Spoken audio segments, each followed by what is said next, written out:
There we go. We are here. We are here. We missed a week, but it happens. It happens to the best of us.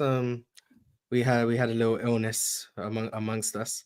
So we just thought it would be best. Let's give a show when we're both at 100% and ready to go. So we didn't want to give you flu game hoop talk podcasts. We wanted to give you 100% influenza free.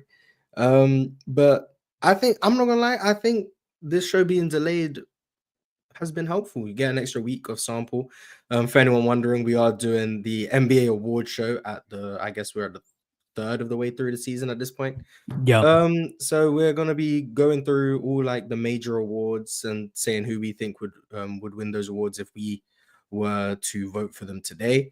I want to make it abundantly clear. I'm doing this. I'll ask John in a minute. I'm doing this as if I had the only vote, who I would pick for this awards, not who I think the voters would pick. Because at the end of the day, I want us to talk about why we have these guys winning the award, not the narrative, whatever that the voters may go with. So that's what I'm doing. But John, I would hope you're doing something similar, but maybe you're not. So you're doing the same thing. 100%. Okay, there we go. So we're going to be doing all the major awards, who we would have winning them at this point in the season. We'll probably revisit this sometime in maybe February, and then at the end of the season, we'll probably revisit it again. So we get 3 episodes out of just NBA awards, which is great. But with all that being said, do we just get right into it? Is that what we do? People are here just to hear us ramble on about these awards, so we might as well get right into it. But as I am an expert content creator, I know we save the best till last. So if you're here for the MVP talk, you're gonna have to wait a little while, because we're gonna start with, I guess, the most anticlimactic, but I think it's quite interesting, and that's the Rookie of the Year. John, who would you have as the Rookie of the Year? Okay, so due to recent injury, I would have Jared McCain here. Jared McCain has been my Rookie of the Year over the past month and a half. But I also think that a guy like Stephon Castle has a really big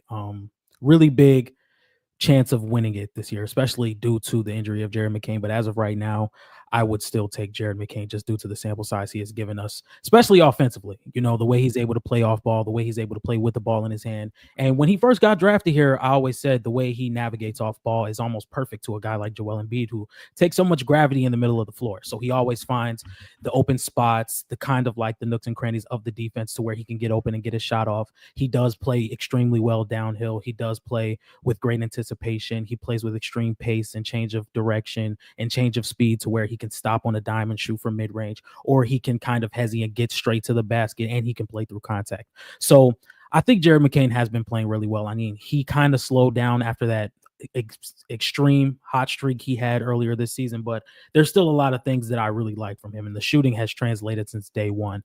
But for Stephon Castle's case, I think the Spurs are really building a really good defense. Like, and I mean, not like top 10. I'm saying like this is a defense that we're going to remember years down the line, especially with a guy like Victor Wembanyama and how he trajects to be a defender. And now you add Stephon Castle, who is relentless fighting through screens. He has great hands. He moves his feet extremely well. He's very physical. And when I look at how he navigates himself through these screens, I look at this and say, you get a couple more really good defenders or solid, positive defenders, your drop coverage scheme is going to be elite, especially with how Victor Wembanyama is able to recover, and with his length and how he's able to contest shots and recover back to the rim.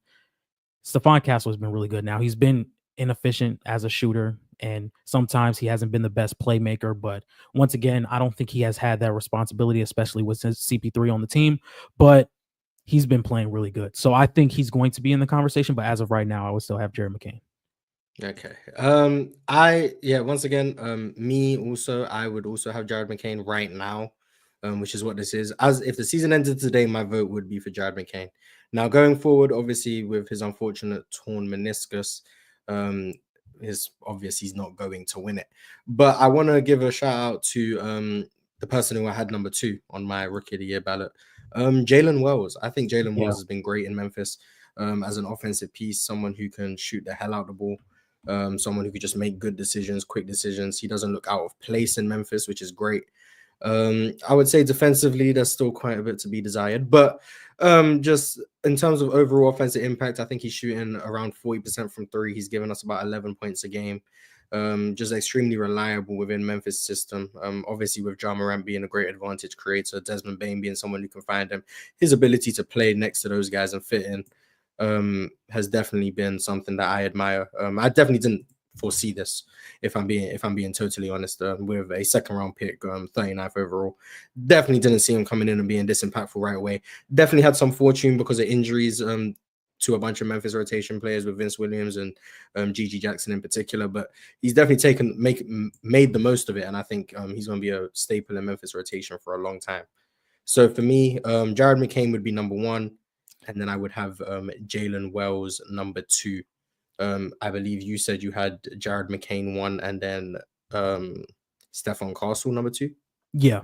One thing before we move off the rookie of the year, one thing that makes me love the Memphis Grizzlies is just their development. You know, they've always been able to bring in talent and develop them. And I think it starts with last season. Last season could have been like, oh, we are extremely injured and we're just going to go with the flow this season. And then you let these guys get more playing time, like a Jake LaRavia or a Santi Aldama, and then they come into the scheme with everybody's healthy and they're able to make impacts to where if they have injuries like they have this season, because the injury bug has still been a very big thing for the Memphis Grizzlies this season, but they just have been able to pull these games out. And that's the difference between this season and last season, because they still have their top guys. And Ja Morant, who missed last season, has been playing majority of this season. Desmond Bane has been in and out of the lineup, but he's been playing really well. Jaren Jackson, you're going to hear me talk about him multiple times in this video, but they've been really good, and they've been able to progress these guys to where they can really find a solid role in this offense and in the defense. And that's why they're at the top of the Western Conference, or one of the top teams in the Western Conference. Yeah, for sure. Jesus, what kind of start was that? Memphis have been great. I think they deserve a lot of credit. Did we talk about them when we did our stock We market? did. It was very brief, but we spoke about them because I wanted to talk about the Grizzlies and Celtics game. So we spoke about them. Okay, so we do our due diligence around here. So that's rookie of the year done. We've got Jared McCain as our unanimous Hoop Talk rookie of the year. Shout out to Jared McCain. This one I think might be a bit more debatable. I want to know where you go with this. And that is the Sixth Man of the Year award. Where did you go with the Sixth Man of the Year? With the Sixth Man of the Year award, because it was interesting for me, because I feel like the Sixth Man of the Year award and the MIP award could have been the same player, but I just decided to go with DeAndre Hunter off the bench. The way he's been able to improve as a shooter, as a defender, he's been really good this season. And just being able to create with the ball in his hands off the bench. I mean, I think he's averaging 19 to 20 points per game off the bench. He's been very efficient as a shooter, averaging 40+% from three. And that's just something that the Atlanta Hawks need, because they've been able to accumulate a massive amount of wing defenders who can all put the ball on the floor. Jalen Johnson, Dyson Daniels, DeAndre Hunter. Zachary Risache has some moments.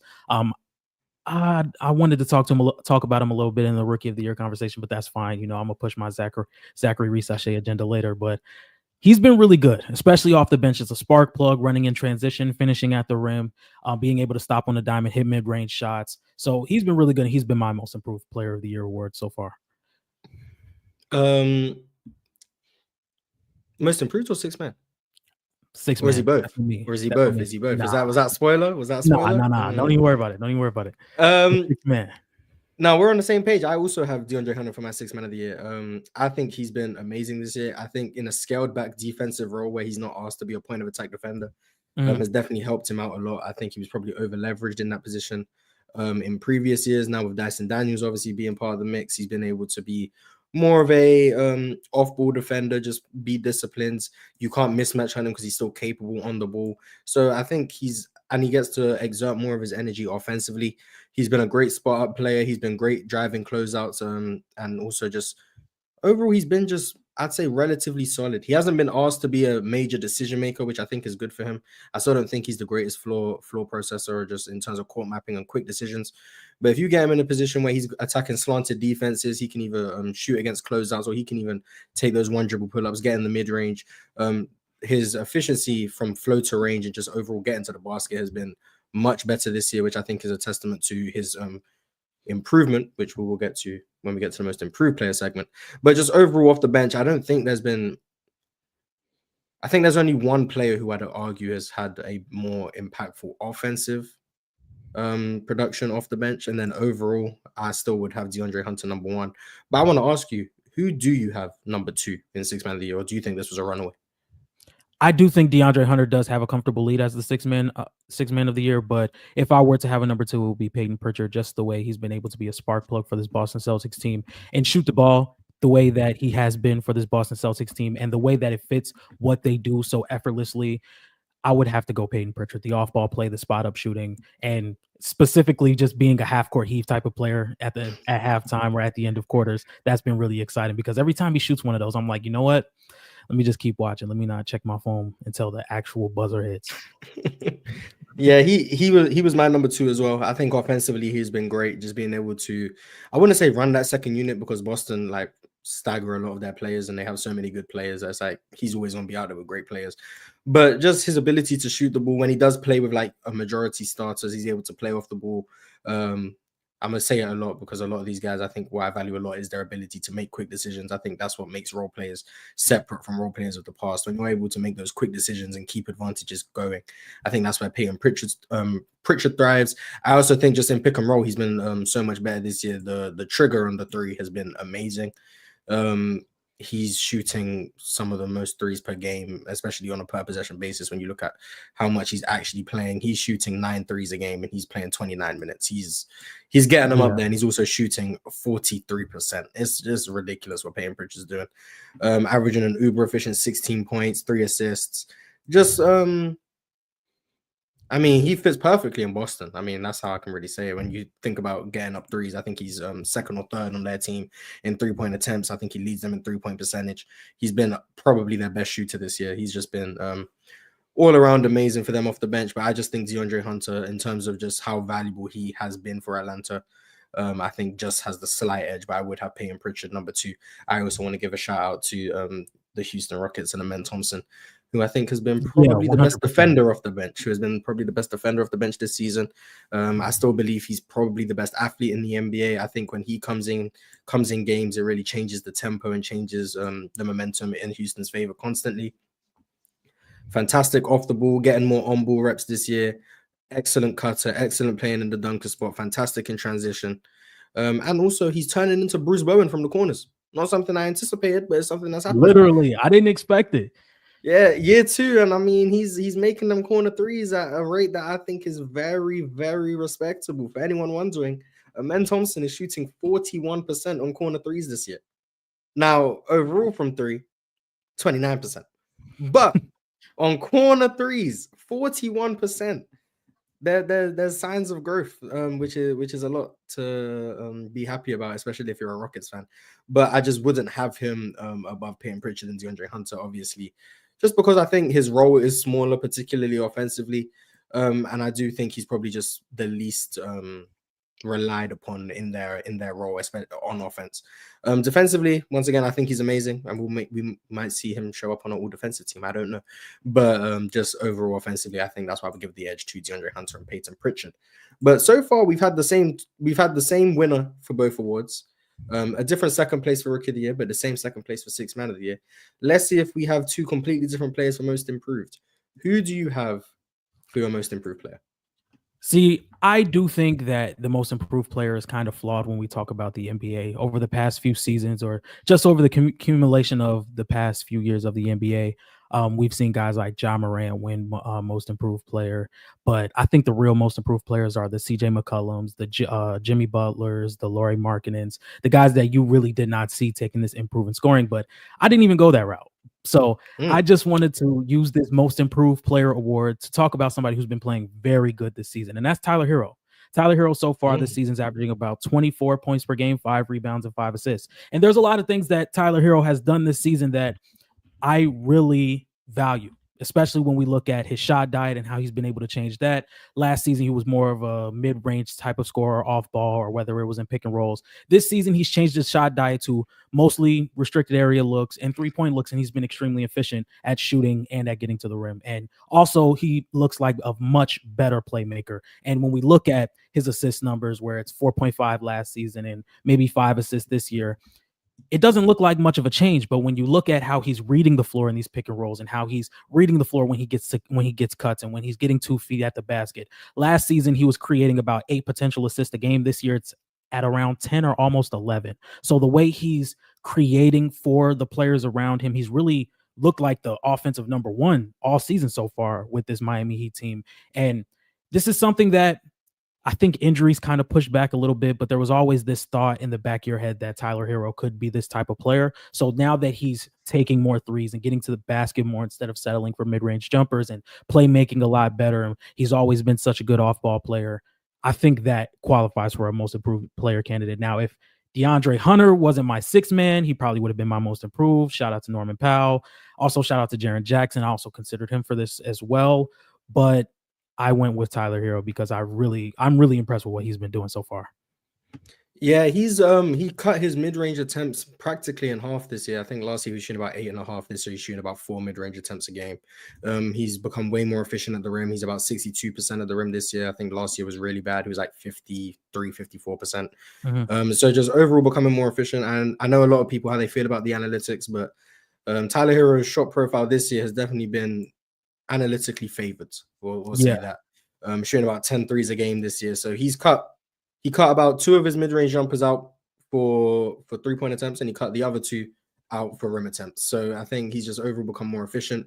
I think that's shown in his true shooting. Last year he was about a -2 relative true shooting. This year he's plus 5.5.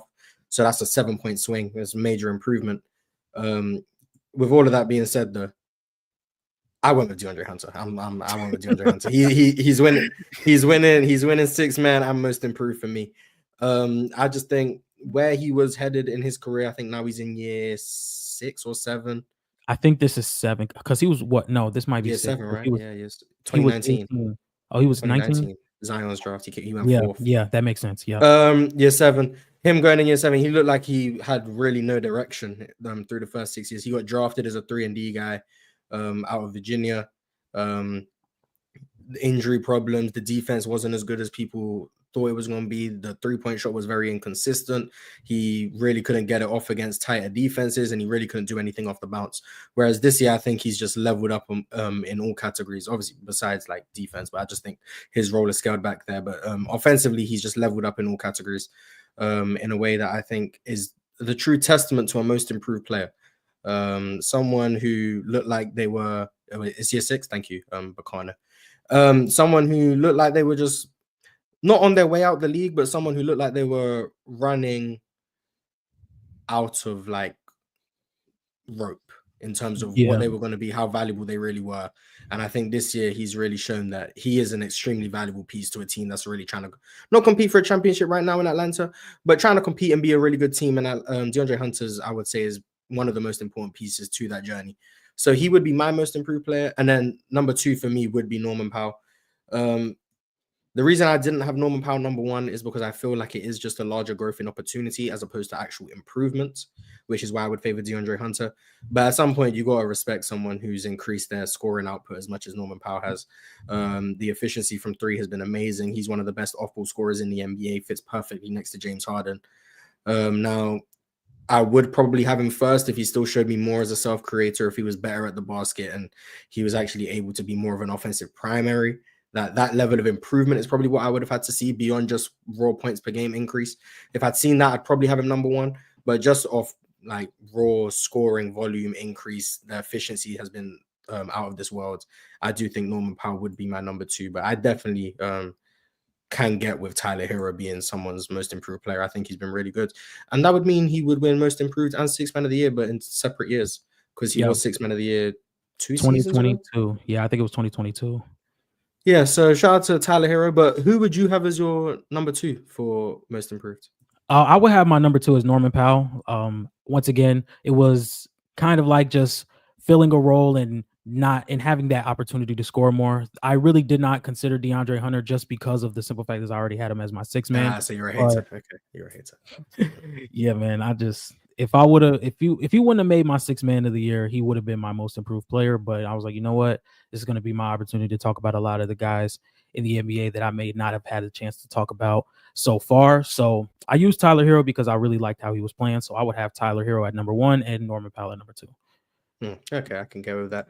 So just to summarize so far for anyone who has missed it, we've gone through Rookie of the Year, Sixth Man of the Year, and Most Improved. Both of our Rookie of the Years were Jared McCain. Both of our Sixth Man of the Years were DeAndre Hunter. And my Most Improved player was also DeAndre Hunter. And John's was Tyler Hero. So that is what we've got through so far.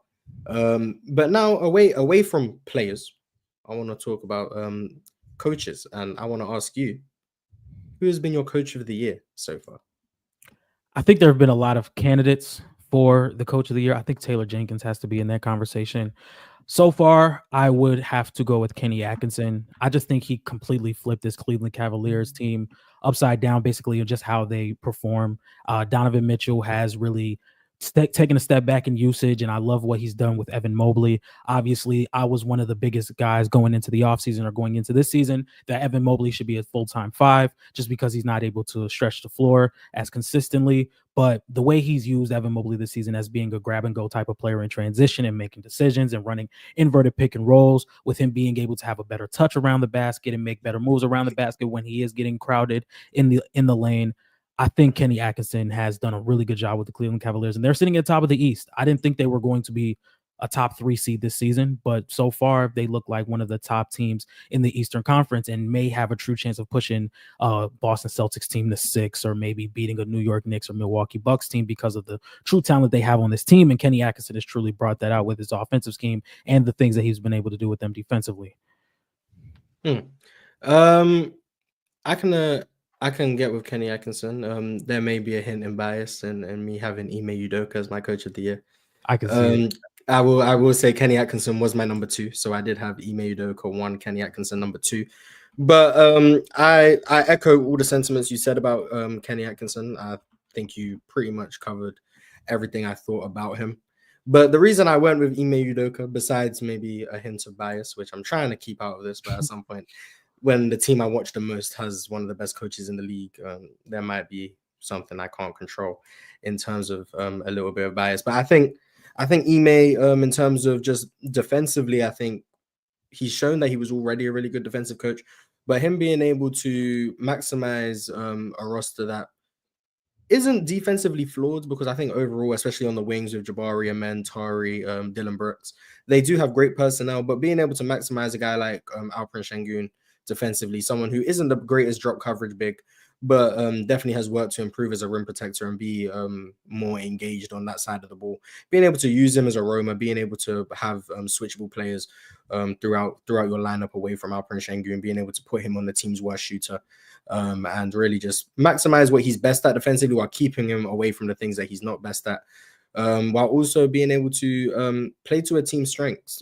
This is a Rockets team that obviously leaves a lot to be desired in terms of half-court offense and half-court creation, but being able to fully lean into offensive rebounding and playing in transition and being a great defensive team and really just unlocking the identity of the team you have.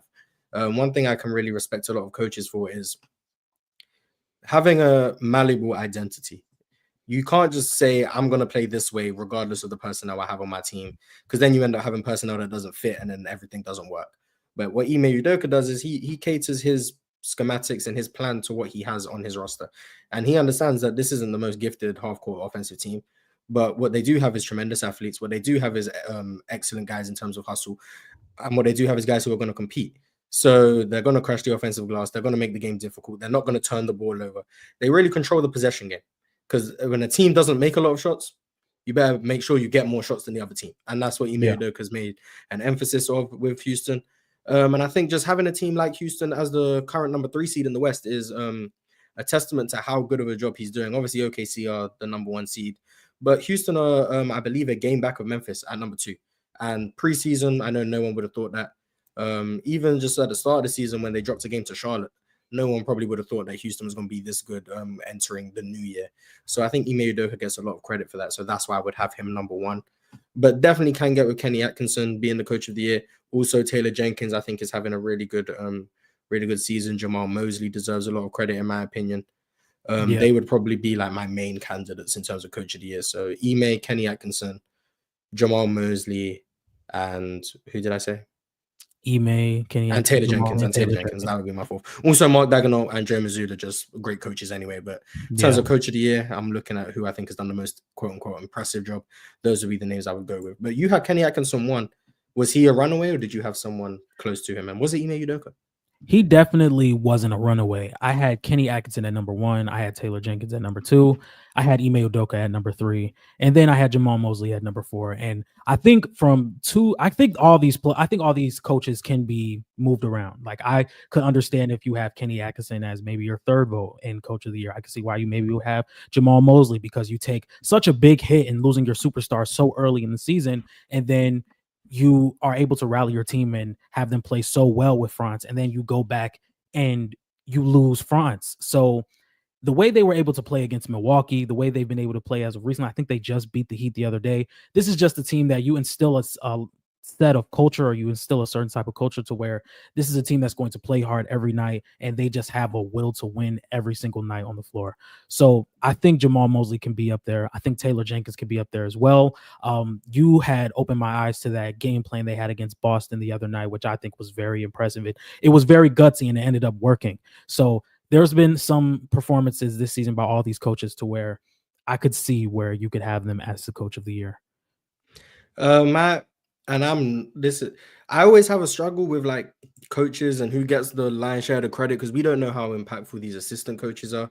So Yeah. like maybe I'm holding this a bit against Taylor Jenkins, but I do know they brought in a new offensive assistant coach for this season, and their offense has really took off this year in a way that it hadn't with previous years under Taylor Jenkins.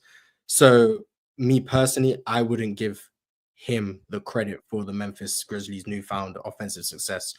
But I can obviously empathize with there's probably other teams who also have a great offensive or defensive mastermind, and I'm also giving their head coach the credit for what the assistants are doing, which is why I find judging coaching a hard thing to do, because it's so hard to know who's responsible for what. Like we can all be like Mike D'Antoni was an offensive mastermind, but we don't know. Maybe there was someone next to Mike D'Antoni, similar to like Doc Rivers with the Boston Celtics defense. We know Tom Thibodeau was right alongside him. So how do I separate who gets the credit in terms of certain things? I don't know. But I do know that the Memphis Grizzlies have a fantastic assistant coach who has really helped elevate their offensive proficiency. This is a team that has struggled offensively routinely in the Ja Morant era, but this year they are now fifth in offense, and I would give a large portion of that credit to I still don't know his name, but he would get a lot of credit. Memphis fans, please let me know what his name is. But that's coach of the year. Probably the hardest award to decide or decipher. But now we're getting on to what I think most people came here for: the all NBA teams, the all defensive teams, the MVP, the defensive player of the year, etc. But what I think makes the most sense is to not start from the top down, is to start from the bottom up. And that means we're going to start with third team all NBA. Third team All NBA. I let you go first all these other times, so I'm gonna go first this time with my third team all NBA. And this was difficult for me because I didn't know if I was factoring in health and how much I was factoring in health in terms of like how many games people have missed so far. But I used health as a tiebreaker, if that makes sense. If I Yeah. think you guys played at a similar level, the one who had been more available would get the slight edge in terms of tiebreaker. But if I think one had played clearly better, I would give the edge to the person who played better, despite maybe playing less games. That was how I went about it. And with that being said, my All NBA third team has no bigs, but I have Kyrie Irving on my All NBA third team. I have Jalen Brunson on my All NBA third team. I have Donovan Mitchell on my All NBA third team, Anthony Edwards, and Franz Wagner. That is my All NBA third team. I will repeat that for anyone who didn't get it. I have Kyrie Irving, Jalen Brunson, Donovan Mitchell, Anthony Edwards, and Franz Wagner. And before I go through and explain what my thought process was with all of those guys, John, who do you have on your All NBA 13? I have Donovan Mitchell, Damian Lillard, Kyrie Irving, Jaren Jackson Jr., and LeBron James. Wow. Okay. Before we get into, I have to LeBron. You think LeBron's played at an All NBA level this year? I think with the stretch that he had, I think sometimes it gets maybe overexerted. Yes, he has been inefficient as a 3-point shooter, but I think the raw numbers and the way he's been able to impact the Lakers still gets brought up to the point where he can be an All-NBA third team member. I wouldn't see a second or first team. I definitely wouldn't see that, but I could see a world where if he continues to stay healthy, or maybe even as of right now, I still would say that he can be on the All-NBA third team type of level. My issue, and I don't want to turn this into a LeBron thing. Maybe I do. I don't know. My issue with I guess LeBron on the third team is this is like the first year, and I want to make sure I'm not doing the thing where I compare LeBron to himself and say because he's so much worse than himself, he's not all NBA. But the Lakers have been worse with him on the floor. Their defense has been drastically worse when he's out there. I think by any objective metric, by anyone watching the games, I'm not saying you're not watching the games, but by anyone watching the games and not watching with their hate lenses for LeBron, because we know those people exist, the ones who say he hasn't played defense for like 10 years. But he's been like, besides like the last few games, like these Kings games in particular, I don't know what it is about the Kings. Maybe it's the DeMar DeRozan thing, but like he's really locking in on defense against the Kings. But everyone else is like, he could care less. But defensively, I think he's been like a clear negative on that side of the ball. And offensively, I don't think he's measuring up like in terms of impact wise to a lot of other players in the league this year so far through a third of the season. Now he obviously had that little stretch where he was people calling him washed and saying he's like, this is it, father time has won, blah blah blah. And like he's come out of that, he's looked overall pretty positive since then. It's still like just some inconsistency in terms of the outside shot, still some inconsistencies in being able to get to the rim and finish consistently, but overall still like a very clear positive. He's still their best playmaker, he's still their best or second best scorer. But just in terms of like playing at a top 15 level in the NBA, I'm not sure he's providing enough offensive value to outweigh the fact that his defense has actively been hurting his team this year. That's just my, I guess, thoughts on that. I can understand where you're coming from on the defensive end, and maybe I should have put that into account a little bit more, but I still think with the way he has been playing, there has been a lot of ups this season to where I could say that he was at least an All-NBA third team member, especially offensively. Recently, he's been playing really well. There has been some moments where the jump shot has not been falling, and I don't think he's been the best defensive player this year, but I do still like what he brings to this Lakers team, still being able to finish around the rim as of recently, getting downhill, making plays. I would love to see the turnovers go down just a little bit more, but I would still have him as All-NBA third team as of right now. Okay, so can you just repeat for the audience and for me so I can write it down? Your All-NBA third team again? Kyrie, Damian Lillard, Donovan Mitchell, Jaren Jackson Jr., and LeBron James. Donovan Mitchell, Damian Lillard, Jaren Jackson, LeBron, and who was the last one? Kyrie. Thank you. Okay. So the differences were Jaren Jackson, which I can definitely understand Jaren Jackson, the defensive impact, the offensive growth, particularly as a scorer. I definitely considered Jaren Jackson on my All-NBA team, and I'm definitely not mad at him being included. Kyrie, I also had him. Donovan Mitchell, yeah.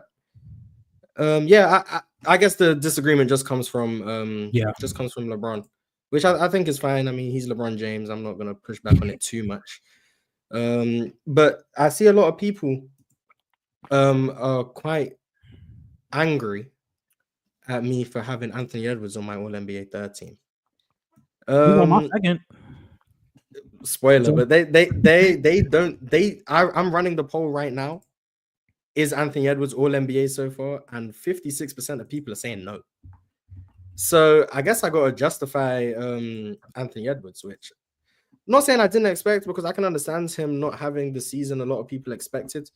I guess the reason I'm not as harsh on him is because like the spacing issues in Minnesota are quite apparent, and it was something I knew was going to happen in the preseason. So I wasn't expecting Anthony Edwards to like push on an average 35 points per game like some people see. Obviously that's hyperbolic, but like some people expected. But when it comes down to like his individual performance, I think he's been arguably the best pull-up three-point shooter in the NBA. He's been amazing from three just overall this pretty much whole season, and that's been like the way he's had to score considering the situation in Minnesota. I think he's also improved as an overall passer and decision maker. He's still not an elite one. He still struggles with certain reads, and he still struggles playmaking out blitzes and traps and double teams. But his ability to floor raise this Minnesota Timberwolves offense, an offense that is extremely flawed, extremely flawed. Like, this is one of the worst offenses in the NBA, in my opinion. His ability to make them look somewhat competent when he's out there is something that I'm valuing a lot, because I can empathize with how bad of a situation it is for him. And now I can kind of understand if people think maybe I'm giving him bail for maybe too much bail for his situation, which is fine. But I guess when someone like me thinks the situation was as bad as it was, seeing Anthony Edwards, he's not thriving. He's very clearly not thriving. But seeing Anthony Edwards find ways to be impactful within this situation is something that I'm going to give a lot of credit for. And I do think he's played at a top 15-ish level. And I just gave him the edge over certain other players somewhat due to availability. So, for example, I'm gonna throw a spoiler out there. I didn't have LaMelo on my All-NBA teams. Neither did I. And the reason I didn't have LaMelo over a guy like Ant, it came down to the availability between those two. Not because I think Anthony Edwards has clearly played better than him or anything to that effect, but when there's like a 10-game difference in terms of how many games they played, I do think Anthony Edwards has been the overall more impactful player over the course of a season. So that's why I favored Anthony Edwards in that regard. But I have a hard time saying that he wouldn't be third team for me. I couldn't get him on the second team, but I definitely went with him on the third team. And I know you said you went with him on the second team. I don't know if I would have gone with that, but I definitely had him on my third team. Someone said he's missing a ton of decent looks from mid-range all year. He's never been a good mid-range shooter. So yeah, I hold it against him that like he could be more efficient from like inside the arc in general, but I still think his overall impact, especially as a spacer, especially as someone who's still trying to create offense for a team that's as offensively limited as his is, I still wouldn't hold that too much against him personally. But anyway, instead of getting into all NBA second, no, do you want? Yeah, we'll do all NBA second team. We'll do all defense after. That makes more sense. On my all NBA second, no, we'll go with your all NBA second team because I went third team first. So we'll go with your all NBA second. Who did you have on the all NBA second team? My all NBA second team has been Karl Anthony Towns, Anthony Davis, Kevin Durant, Anthony Edwards, and Victor Wembanyama. You said Karl Anthony Towns, Wemby, AD, KD, and Ant. Okay. So I guess the swap I had on my all NBA second team, Cat, Wemby, AD, and KD. So we share 4 names. The difference for me, I guess, we just flipped. I had Dame second team, and you had Ant second team. That's the only difference. I can see that. So I guess I'll make the case for why I have Dame over Ant, and then everything else is pretty self-explanatory, I believe. The reason I went with Damian Lillard over Ant is because I think offensively, I do think he's been the more impactful player this season. I think he's been somewhat close to what he was in Portland in terms of an offensive engine. I think with him on the floor this year, I think the Bucks have like a 116 offense, which is like really good. And this is with like somewhat questionable spacing. You got guys like Andre Jackson out there. I mean, we spoke enough about Bobby Portis and what he brings to the table. And him and Giannis are figuring things out in terms of a fit, in my opinion. I just think offensively he's been so much better than he was last year in particular, but just in general, I think he's been one of the best offensive players in the league this year. The range is still there. The three-point shooting, the gravity that he provides, especially in pick and roll, forcing 2 on the ball, that opens up angles for guys like Giannis to get downhill, creates 4-on-3s, creates open shots for his teammates. I just think it's hard to quantify Dame's offensive value in general, but even this year, especially when he's playing next to another superstar, I think he's kind of being slept on in terms of his overall performance, which is what I guess I can't really agree with. I know he's averaging like 26 a game this year, 7.5 assists on really good true shooting. I think he's at 62% true shooting this year. He's been much better as a driver, much better in the mid-range. The floater has been really going for him this year, which is nice to see. I just think offensively he's provided more value. And even though I still think he's a negative on defense, I do think he's unironically having one of his better defensive seasons. Now that's still a bad defender. He's still He still doesn't help No, the I've said defense. this before as well. But he is having one of his better defensive seasons, and I think Anthony Edwards is probably having not his worst defensive season, but I don't think he's provided enough defensive value at this point to put him on a second team over Damian Lillard. But I would like to hear why you went with Ant over Dame. I think Ant taking the improvement this season as a shooter, I think is something I valued a lot, and also the situation. I mean, it's something I also looked at with Cat and how he's been able to thrive in a different situation, because Cat was the spacer for the Minnesota Timberwolves, and now you take that away, and it's just extremely hard to really elevate this team to a solid offense or to a average or above average offense. And I think Anthony Edwards does almost as good as you would want him to, given the opportunity that he has. Julius Randle is extremely inconsistent. Mike Conley is extremely inconsistent. Everybody keeps putting this pressure on Jaden McDaniels to become a shooter, and that just has not happened this season. And Rudy Gobert is a negative offensively. So I think Anthony Edwards just being somebody that can kill drop coverage with his three-point shot and play out of the pick and roll. You alluded to saying he's been better as a playmaker this season, which is something we've been looking forward to as well. I think he's been playing better in that aspect. He hasn't been lighting the world on fire as a playmaker or a passer, but I think he has gotten better in that aspect. So just being able to adjust with how your situation is and being able to still play well in that situation, I gave him the nod over Damian Lillard. I guess my counter to that would be is like, even though I do agree entirely that what Anthony Edwards has been able to do against drop coverage this year has been amazing. Does it mean anything that like teams can't play drop coverage on Dame? Like he still sees the more aggressive coverages in pick and roll. Yeah. And some of it's because teams just aren't adjusting to what Anthony Edwards is doing.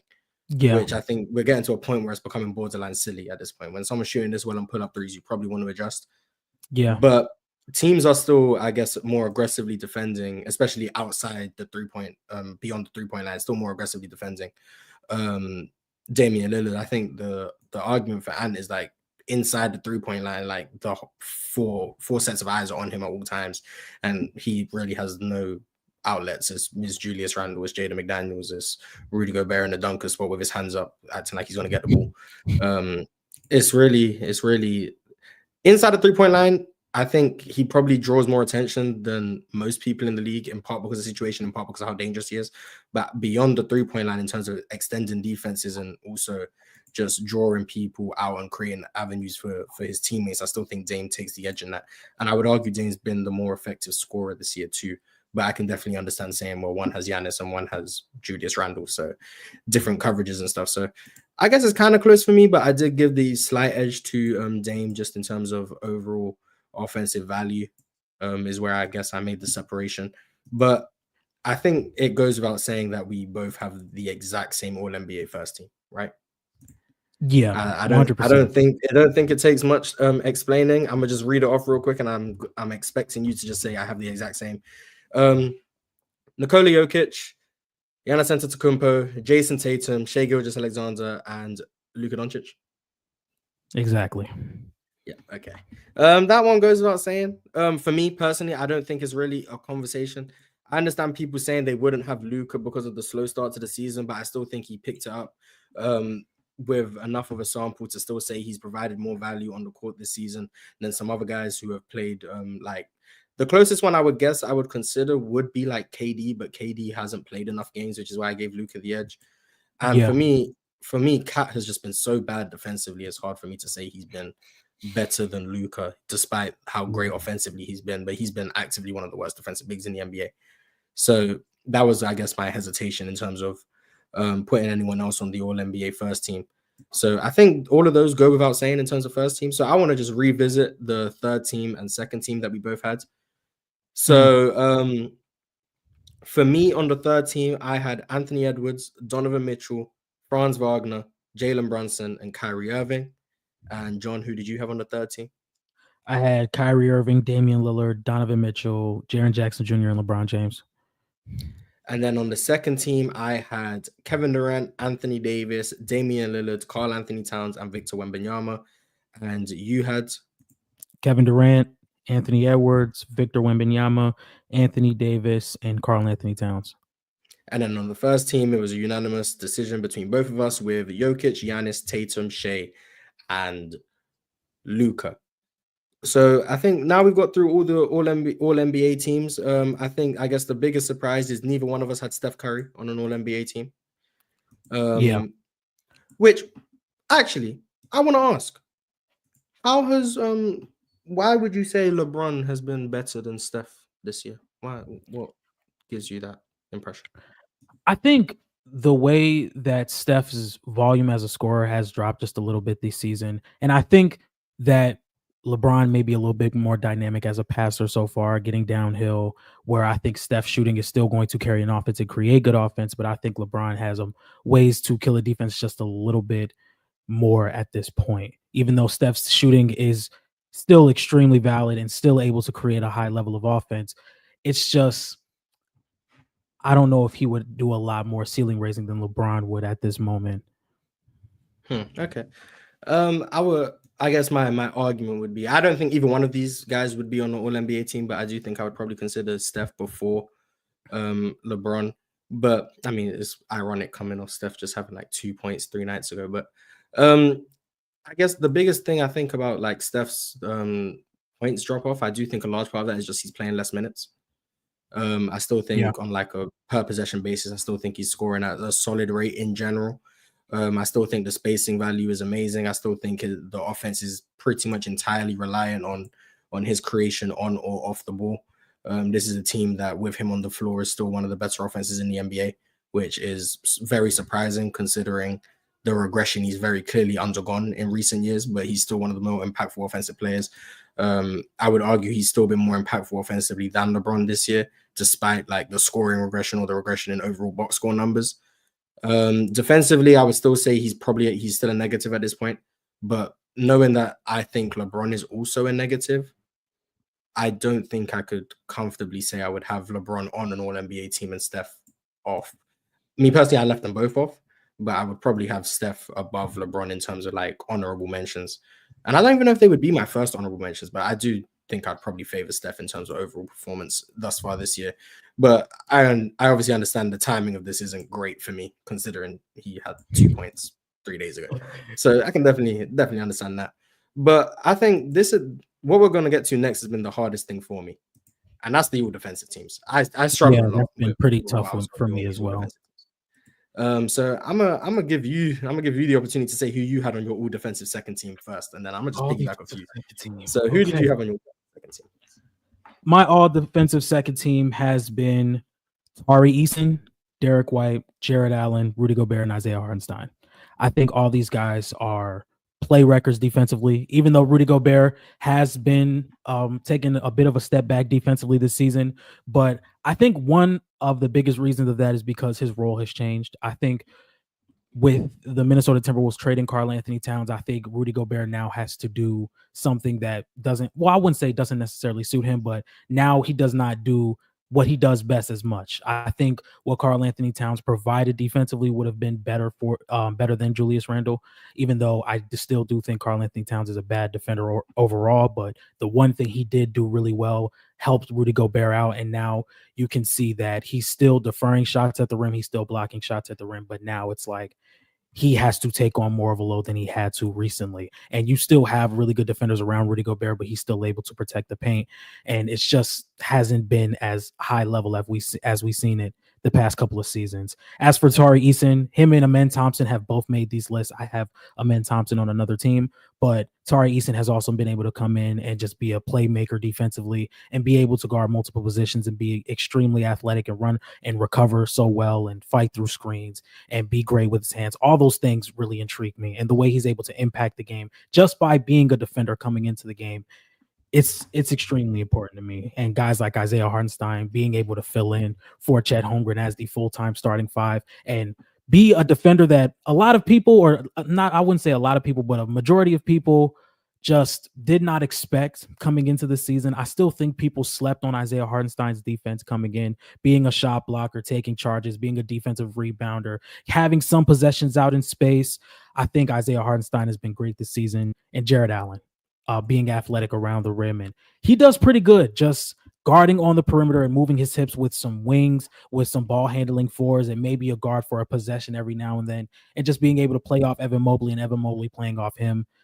I think these guys have been deserving as an All NBA second team. So just to clarify, you said Tari Eason, Isaiah Hartenstein, Rudy Gobert, Jarrett Allen, and Derek White. Derek White. Okay. Yeah, as expected, very different, very, very different teams. For me, on my All NBA, All Defensive second team, I had Amen Thompson, I had Jalen Suggs, I had Giannis Antetokounmpo, I had Bam Adebayo on my second team, and I did have an OKC player, but I went with Jalen Williams. I can see that. I can see that. Real quick on the J-Dub stuff. The reason I favor J-Dub over Isaiah Hartenstein is large part because of games played. I think Isaiah Hartenstein has been amazing defensively since he's come back. But J-Dub being there the whole season, J-Dub being as versatile as he has been, being able to be a rim protector, being able to guard on the ball, being a defensive playmaker, being so aware of his responsibilities away from the basket, being one of the best wing rim protectors in the game, altering a lot of shots in that regard, being just overall, I think he's one of the more versatile defenders in terms of how he can be deployed defensively in the NBA. I think he's having a very, very good defensive season. Isaiah Hartenstein, if he'd been there the whole year, I probably would have given him a spot, but I favored J-Dub just because he's played like 15 more games. I think, who else did I say? Amen Thompson, I guess I'll discuss him when you discuss him on your next team. Jalen Suggs, I think, has been the best guard defender in the sport this year. Picking up full court, his activity, his engagement, his motor have been through the roof. He's another one who's an excellent defensive playmaker without being someone who ends up blowing up his own team's plays by being ultra aggressive in terms of blowing up off-ball coverages. I think that's what gave him the edge for me over Tari Eason. I think Tari Eason is one of the best defensive playmakers in the league, but I also think that there are times where there's drawbacks to that, where he might be over-aggressive or he might be late contesting and ends up fouling where he shouldn't be fouling. And also, I think on the ball, he's probably the least fundamentally sound of anyone of this perimeter group. Whereas I think Jalen Suggs is just more sound on the ball, excellent screen navigator, some of the best hands in the NBA. I don't know how many people I can name with better hands than him.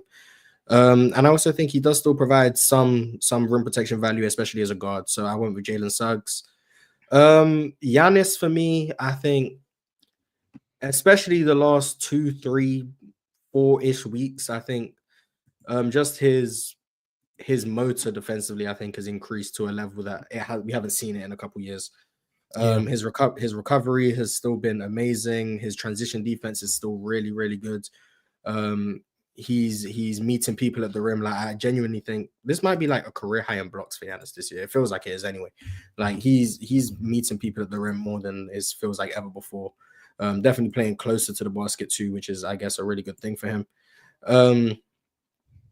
I think if I were to leave him off, it would be because like the first 2 weeks of the season, I don't think he was particularly great.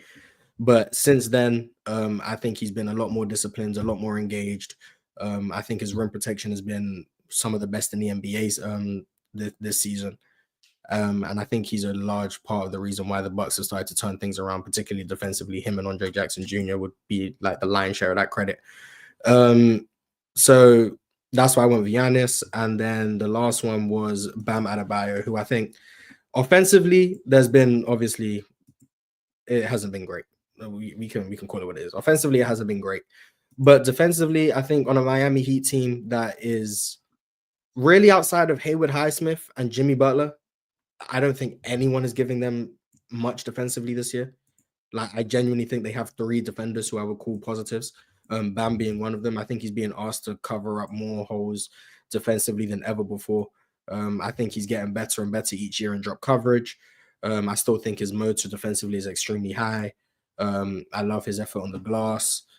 I think he's not defending at that top 5 level ultimately this year. But overall, I still think in terms of the responsibility he has for Miami was enough for me to put him on the second team. I'm not sure if you even had him on the team.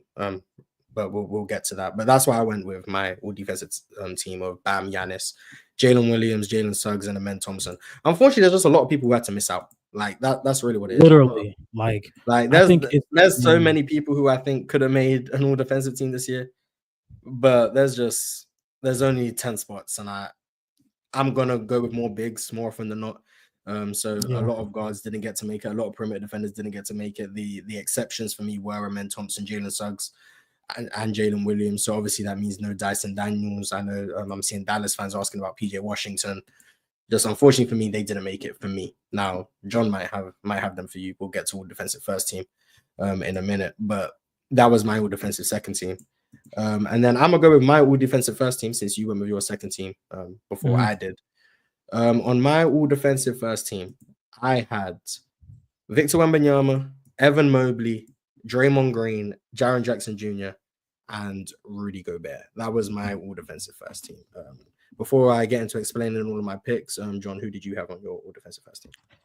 I had Dyson Daniels, Amen Thompson, Evan Mobley, Victor Wembanyama, and Bam Adebayo. Oh, Bam first team. I thought you left them off. Okay. Didn't expect that. Okay. Yeah. I completely forgot about I forgot about Jalen Suggs. I forgot about Draymond. I forgot to bring up Jaren Jackson. You forgot about Draymond? Like I forgot about so many people making this. We're gonna live with it. We're gonna live with it. We're already here. Okay. Knowing the guys you've forgotten about, would you make any changes to either one of your teams? Yeah, I would probably push Dyson Daniels and Amen back to second team and probably take off Ari and Derek White and insert Draymond and Jaren in first team. Yeah, that's why I thought you left Bam off, because I just presumed Draymond Green was gonna be on the first team. Yeah, because I thought you left Bam off. I didn't expect to have him on your first team. Yeah, so it looks like you sold. But anyway, can you repeat your first team? My original All NBA first team was Dyson Daniels, Amen Thompson, Bam Adebayo, Evan Mobley, and Victor Wembanyama. Wemby, Dyson Daniels, Amen Thompson, Evan Mobley, and who was the last one? Bam. Yeah, that's it. Bam Adebayo sneaking his way on first team. Crazy. Victor Wembanyama, Dyson Daniels, Amen Thompson, Bam Adebayo, Evan Mobley. Okay. So yeah, I'm gonna just go through, like, I feel a lot of them go without saying. I think Victor Wembanyama goes without saying. So I'm gonna go and talk about. I'm gonna start with Jaren Jackson, who I think is having a very underrated season as a scorer, but we're here talking defensively. I think Jaren Jackson Jr. is at the point where, because he won Defensive Player of the Year in 23, and I think a lot of people don't view him in that light defensively. I think now we're at the point where he's being really, really undervalued as a defender. I think obviously the rebounding is like the elephant in the room. He's not a great rebounder. You have to play him next to a secondary big because of that. Yada, yada, yada. I get that. But in terms of ability to stay in plays, make plays on the ball that not many people can make, for me, is Jaren Jackson, Giannis, and Wemby as like the three most mobile recovery defenders in the league, in terms of like they can get to the basketball in areas that not many other people can. I think Jaren Jackson's like tools are just extremely amazing. His sphere of influence in terms of shots he can alter, his ground coverage, and his mobility are all fantastic. He's not a typical five. He's not going to play drop coverage. That's not what he does. So you're going to play him next to a J Huff. You're going to play him next to a Zach Edey. You're going to play him next to other bigs so they can really be like the main anchors, like a Brook Lopez next to a Giannis type. But as a roamer, I think he's second to none. Maybe it's like him, Giannis, Wemby has the tools. They're like the three best. Anthony Davis, of course, but Anthony Davis this season I don't think has been at that level. Have all been like is an amazing roamer. My only like drawback with Jaren Jackson is like I still think he's quite error prone as a defender, in terms of like sometimes he'll miss his assignment, especially on like shooters. Sometimes he'll lose track of where shooters are, especially he'll lose track of like someone cutting behind him. And sometimes he has the tools to recover and still make a play on the ball, but you still want someone who's a bit more sound defensively than Jaren. But I still think overall his defensive impact has definitely been at a top 5 level this year. So I'd have him there. I think Draymond Green has been really, really good defensively, especially in close games down the stretch. Like his ability to turn it up and be the best defender in the sport when you need it most is still there. It's amazing.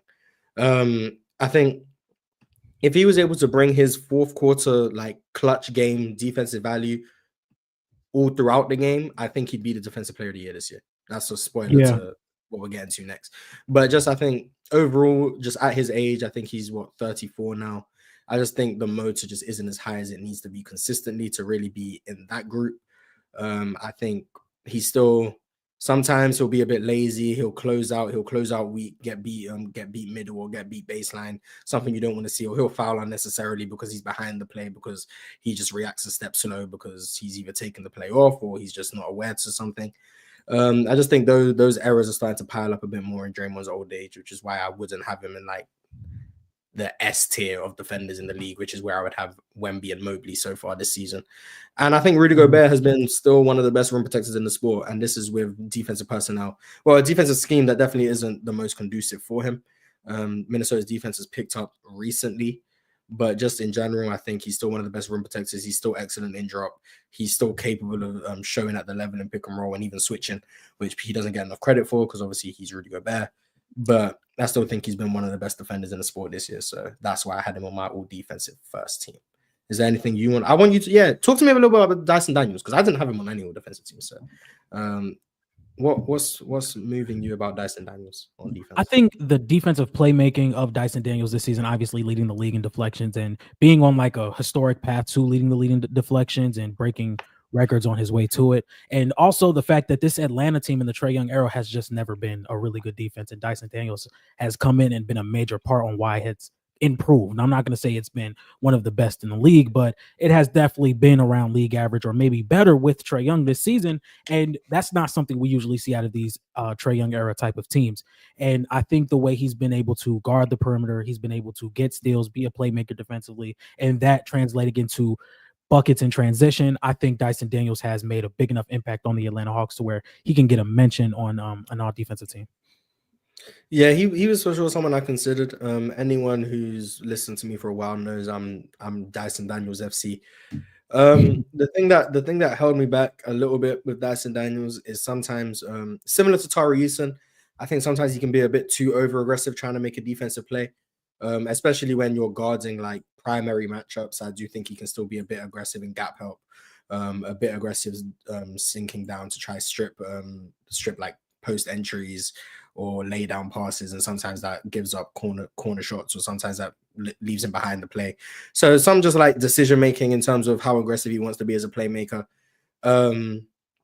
That's really like my only main issue with him in terms of like overall defense, which is why I favored Amen Thompson and Jalen Suggs over him, because I do think they're more disciplined and more sound in terms of just not putting their defense in rotation as much, particularly Jalen Suggs. So that was my minor gripe with Dyson Daniels. But I do think if the all defensive team was still position locked, so it was guards, forward, center, I do think he would have made my second team for sure. Or maybe even my first team, because Amen Thompson might be a forward. So he might have made my first team. Just unfortunately, I think with the bigs in the NBA, I just think he leaves a little bit to be desired in terms of making it into that top 10. But before we move on to the big awards, the Defensive Player of the Year and the MVP, just to rehash, on my all defensive second team, I had Bam Adebayo, Giannis Antetokounmpo, Jalen Williams, Jalen Suggs, and Amen Thompson. And John, you had Tari Eason, Jared Allen, Rudy Gobert, Isaiah Hartenstein, and Derek White. And then on the first team all defense, I had Victor Wembanyama, Evan Mobley, Draymond Green, Jaren Jackson Jr., and Rudy Gobert. And John had Dyson Daniels, Amen Thompson, Bam Adebayo, Evan Mobley, and Victor Wembanyama. There we go. And before we get into the big awards, the MVP, the Defensive Player of the Year, we do have a couple super chats I would want to get to. Thank you to everyone for sending super chats. I'm going to start with this super chat from Drink More Water. He says, does Brunson have a case for third team All NBA? I'm going to start with saying I had him on my third team. So for me, absolutely, he has a case for third team All NBA. But John did not have him. I think he has a case for All NBA. I had like maybe 4 or 5 honorable mentions. I thought about LaMelo. I thought about De'Aaron Fox, Jalen Brunson, and Jaylen Brown. So I would definitely see a world where Jalen Brunson does make the All-NBA 13 because you're still getting an efficient 25 to 26 a night while just being an extremely efficient shooter, mid-range shooter, getting to the basket, getting to the free throw line, and scoring the ball at will. I think the difference this season has been him having Karl-Anthony Towns next to him, and you don't really see that level of volume that he had around the playoffs last season or maybe towards the end of the season last year. But I still think he's been phenomenal. So I definitely see him making All NBA 13. Yeah, I mean, not to keep harping on it, but I would definitely have him above LeBron James right now. I definitely would. I'm just saying that's something I'd probably go with. Maybe even over a Jaren Jackson. I know that's someone you had on your third team. Mm-hmm. But yeah, for me, Jalen Brunson, 13 All NBA. I don't think I could get him on the second team.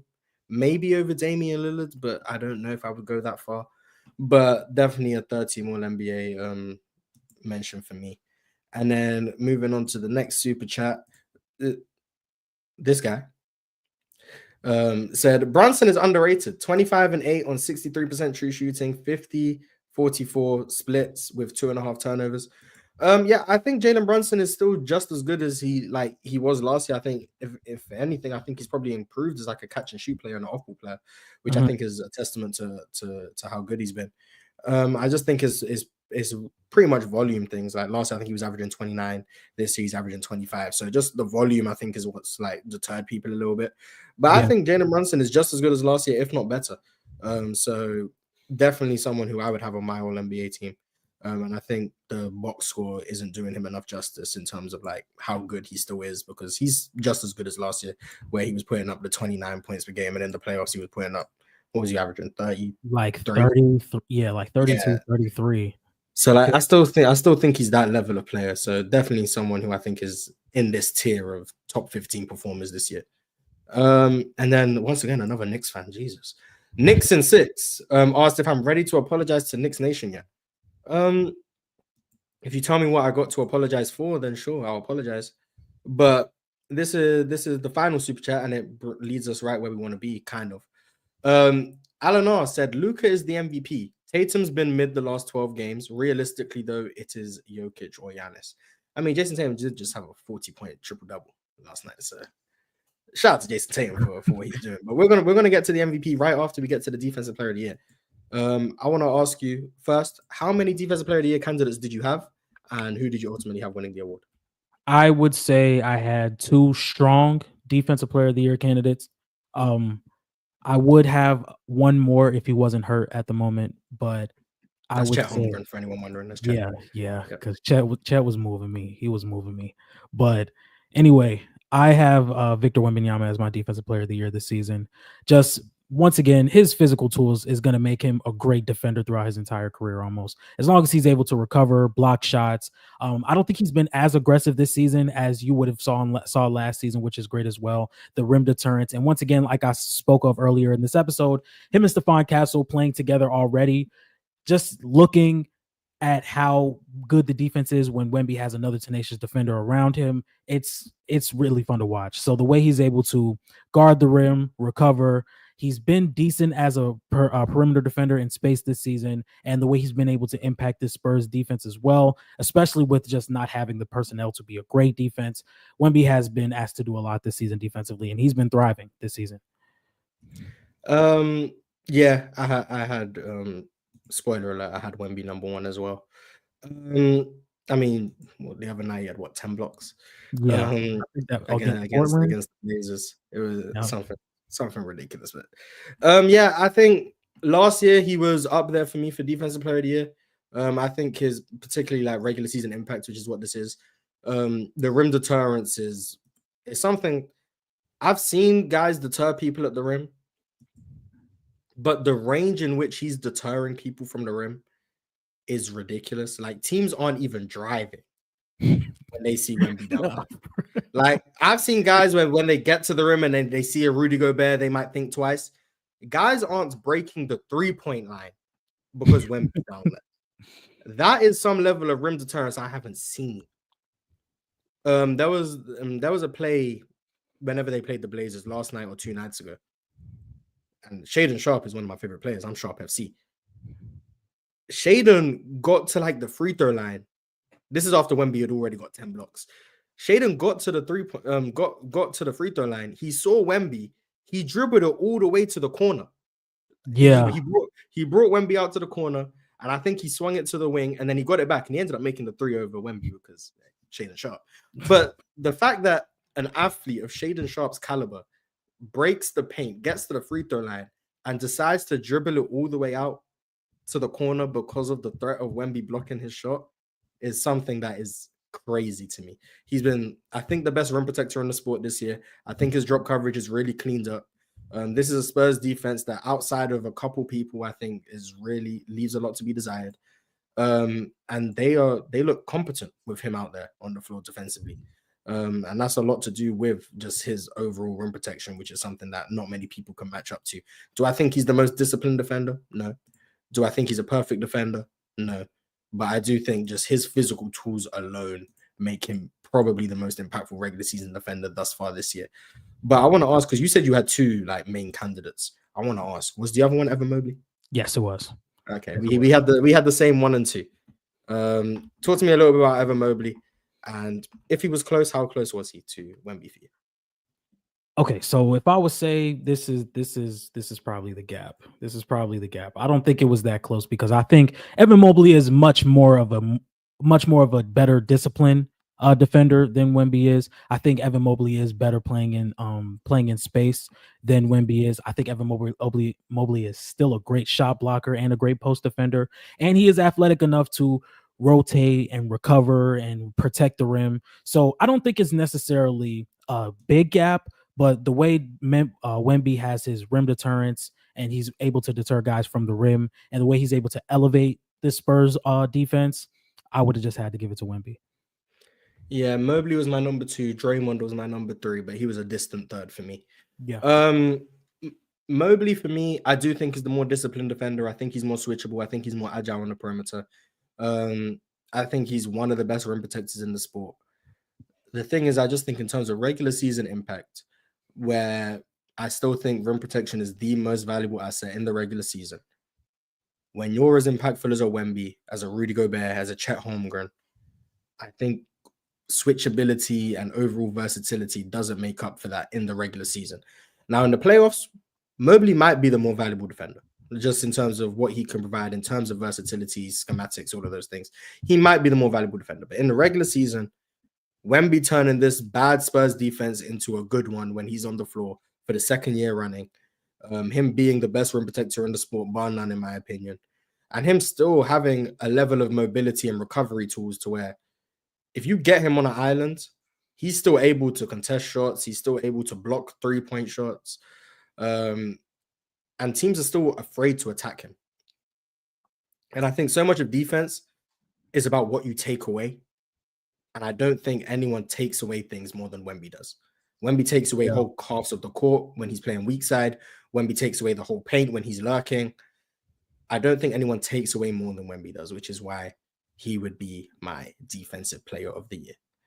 So just to clarify, I had Victor Wembanyama number 1 for defensive player of the year and Evan Mobley 2. And John D also had Victor Wembanyama number 1 for defensive player of the year and Evan Mobley 2.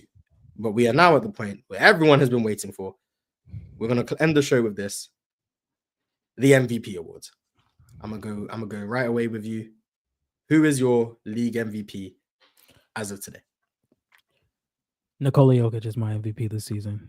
And I know there's been a really big conversation just about him and Giannis. And don't get me wrong, Giannis has been phenomenal this season. He's been phenomenal. But there's a true case where when was the last time we had an MVP that was, in my opinion, I don't know if you may agree with this, but the best scorer, playmaker, passer, and rebounder in the NBA.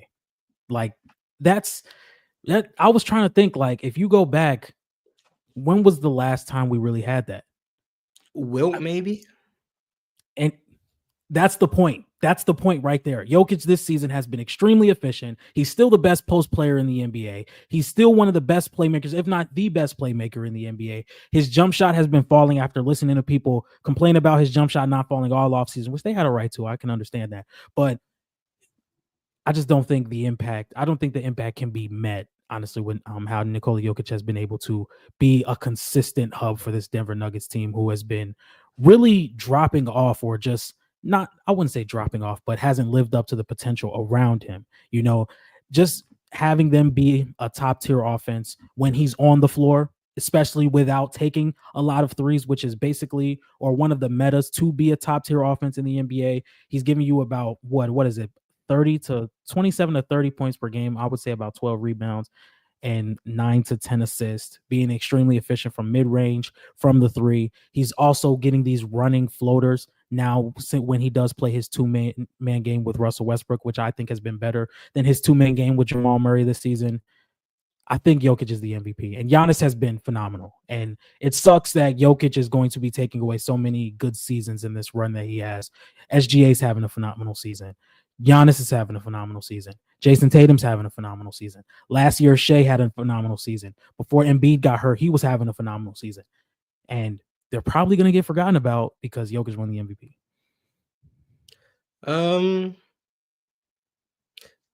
First to the best scorer, best rebounder, playmaker, passer.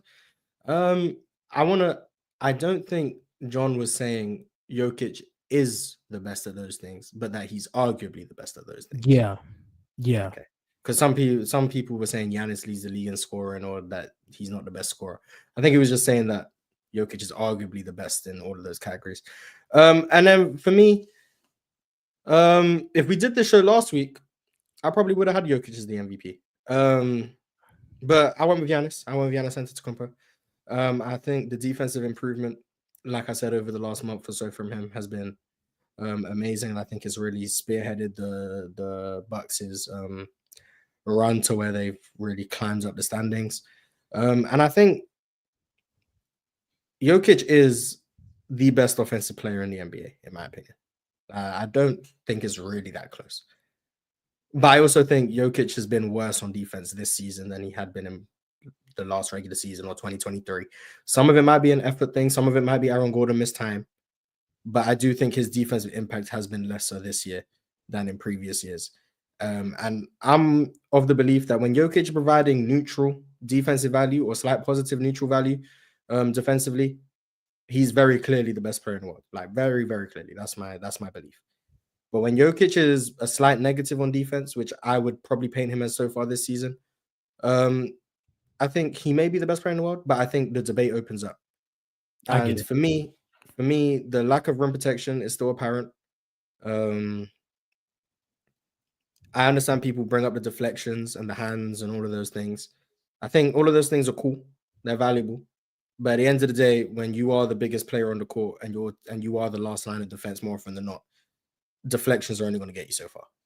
I think Giannis being, for me, an all-defensive second-team member thus far this year, Giannis, for me, being probably the most dangerous downhill threat in the NBA. Giannis, for me, being one of the best mid-range scorers in the NBA thus far this season, while being one of the best playmakers in his own right. Now, obviously, there's gaps between Jokic and Giannis as playmakers. There's gaps.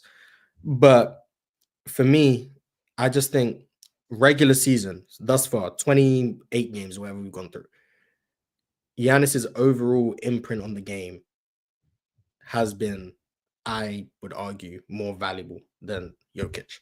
And I know a lot of people go to the on-off stuff, but for me, if you start painting value as like on-off and how teams look without you, then I think you're saying that the most valuable player is just someone who has a really bad team. Yeah. Because the reason on-offs look the way they do, it comes down to lineups. It comes down to who's replacing you. It comes down to who's coming in when you're not on the floor. And does that make you inherently more valuable because the roster is flawed? Or does that just then it feels like the MVP is becoming a team award just in the reverse is how it used to be. Before it used to be best player, best team, MVP.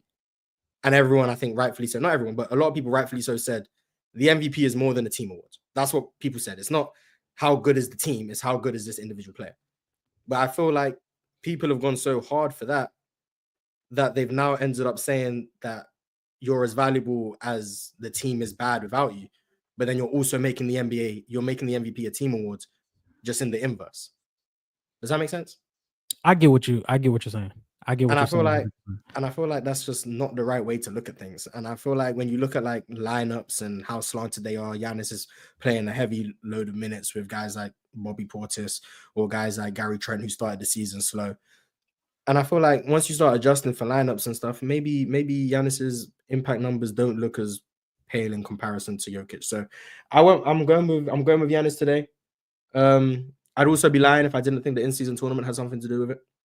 Oh yeah, I can see it. I can see it. I think the in-season 100%. tournament also had something to do with it. I think getting that far in the tournament, playing that final game. I know it doesn't count for the actual MVP award, but this is my MVP award.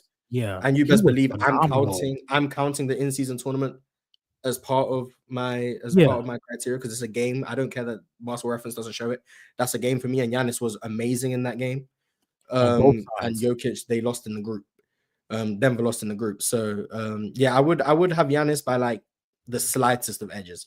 A large part because of the defensive gap. Then the in-season tournament would probably be where I would give the edge to Giannis, despite the fact I still think Jokic has been clearly the best offensive player in the sport this year. So that's where we disagreed. And I know a lot of people are gonna be mad at me for saying Giannis over Jokic, which I'm fine with. Like I said, I think Jokic is the best player in the world. I think Giannis is the second best player in the world, and I think they are so far ahead of the rest that I don't think there's much of a conversation. Someone asked about why there's no SGA love. I just think he's playing at a level that's just very clearly below these two, that I can't, in my right mind, put him above either one of them personally. But is there anything you want to add? Because I started rambling about like Jokic and MVP narratives and stuff. So is there anything you want to add? I definitely think this is going to be one of the closer races we've had in recent memory. And both of them are playing well, and I can understand why people would take Jokic. I can understand why people would take Giannis because Giannis's defensive impact is way better than Jokic's. Just both of them are able to impose their physical dominance around 0 to 6 feet. They both have great touches around the rim. Giannis is a great roller. He's a great defensive player. He's great in transition. So where you could say Jokic is impossible to double with the decisions he makes out of the post. He also has, I think, the best touch in the league. He's been able to stretch out his game even more to the 3-point line. I would say this has probably been his most efficient year from three as so far.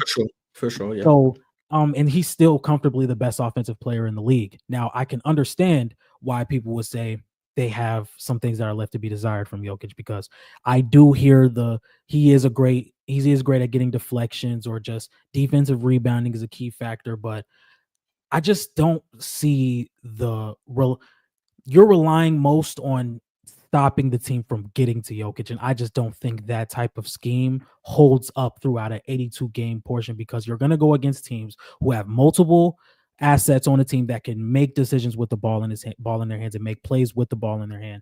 And I just think that may not be as reliable, but I think with the cushion he has as the best offensive player in the NBA and how offensively so versatile and he's able to attack defenses and the way he's able to dominate throughout an 82 game sample size, I would just take Jokic in that scenario. Yeah, that's understandable. For me, they're 1 and 2. Like I said, I don't think anyone's really running them close right now. No disrespect to Shea, no disrespect to Tatum. People are saying Luka's going to get back in those talks by the end of the season, and I probably don't doubt it. I think Luka will probably climb his way back into that conversation.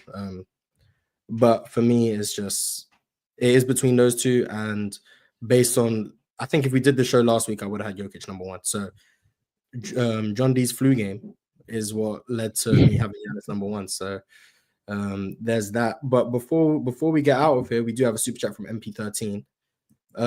And he says, based off the game you watched on playback, does how stagnant the offense looks with Giannis being the primary creator with Dame not then play into his offensive limitations? Yeah, I think a lot of that is more, I mean, yes and no. Like, yes, as in he's obviously not a primary initiator, but no is like he should never be tasked with being that anyway. So it's like, how much of a limitation is it? Where like the only reason he's tasked with that is because they're starting Andre Jackson and AJ Green next to him. So it's like, yeah, who else was going to initiate? So it's like he got forced into that role because of Dame's injury. But when the team's fully healthy, we're not going to ask him to do that. Whereas I think like the difference between that and like, for example, Jokic rim protection is like Jokic is actively tasked with that and he's bad at it. Giannis won't be great at it if you task him with doing it. But for the most part, he's never going to be tasked with doing it anyway. But I do think Giannis is not an offensive initiator, especially from beyond the 3-point line. I don't want Giannis just running pick and rolls at the top of the key like he's Luka Doncic or James Harden. I don't want that happening. But that's what they had to do without Dame being in the lineup, obviously. But anything you want to add to that? I think he still gave opportunities for his guys to make shots. I mean, I only watched the first half of that game because it started. The game was cooked. But it started to get ugly. But from what I've seen, I mean, he was still getting open shots for guys like AJ Green and Taurean Prince, and they just weren't falling. And I think the way he got to the rim and the way he was able to attract defenses and the decisions he was making he was making some really impressive passes that game. It's just the shots weren't able to fall. And it's like, if you wouldn't have saw that if there was a solid to average, above average type of creator, even it could be a guy like Scottie Pippen Jr. or TJ McConnell. I think they would run the show a little bit more and run a little bit more of pick and roll with Giannis making short roll decisions or have him passing out of the post or playing in transition to where he does not have to have that constant pressure. And I don't think that's something you're going to ask of Giannis throughout an 82 game sample size. We're not going to be like, okay, Giannis, take the ball down the floor, hold the ball for 7 to 10 seconds, run a screen and roll, and then throw a skip pass to the corner once they send two. I don't think that's something you're going to ask of him. So I just think that was in the situation. He had to do it. He wasn't terrible at it. He was really solid, in my opinion. He created some good shots for his teammates, but I wouldn't really ask him for more than that. Yeah, that's kind of my stance on it in terms of just how I would view Giannis as a primary initiator. But just to once again summarize, I have Giannis as the MVP with Jokic seconds. John D has Jokic as the MVP with Giannis seconds. And that brings us to the end of everything. So I want to say thank you guys for watching. I had fun. I hope you had fun. Yes, I did. Oh, it's always fun on the Hoop Talk podcast. That's what I want to hear, man. It's always fun when we over here. But we will be back next week, maybe. I don't know. Probably. I hope so. Yeah. Unless something comes up. And then that will be our last show of the year. And then it'll be 2025. Yeah, going into 2025, man. We getting somewhere, Mars. I'm telling you, chat. I'm gonna make sure Mars is consistent. I'm gonna make sure he's consistent, man. Chill out, man. Chill out, man. You gonna push out that content? I'm always consistent. What do you mean? I'm always a consistent guy. That's just what I do. But appreciate everyone for watching. There's about 200 people in here. Appreciate everyone who sent super chats. Definitely appreciate you guys showing support to the show. John, where can everyone find you? Everybody can find me at The Buzzer Sports, where we drop content 6 times a week, Monday through Saturday. Sunday is when I do not upload, and you can find me here, obviously. We do film reactions. We've been diving deep into scouting. We've been doing post-game reactions as well. We just hit 1,000 subs, so everybody that has been subbing, I just want to say thank you so much. You know, the small victories, they you got to celebrate those. So I appreciate that. I'm just going to keep being consistent, posting every day, Monday through Saturday. So if you guys like content, regular content, check me out. There we go. Also, I know I put out the community post saying I wanted to get to recording videos of reacting to you guys' takes. I did not forget about that. That's still on the agenda. That's still the plan. Trying to find someone who will edit it for me. But I do plan on recording for that sometime soon. So I don't know when those videos will drop, but they are on the agenda. I did not forget. So I am planning on doing that. But that's it for today. Thank you guys for watching. I will see you on the panel on Monday. Make sure to go subscribe to John D's channel. The link is in the description. As always, he did just get monetized on YouTube. So the more you like his video, the richer he becomes. And the richer he becomes, the happier he becomes. So make sure to do that. Like this video. I think it helps the algorithm is what I've been told. And then with all that being said, thank you guys for watching. Merry Christmas.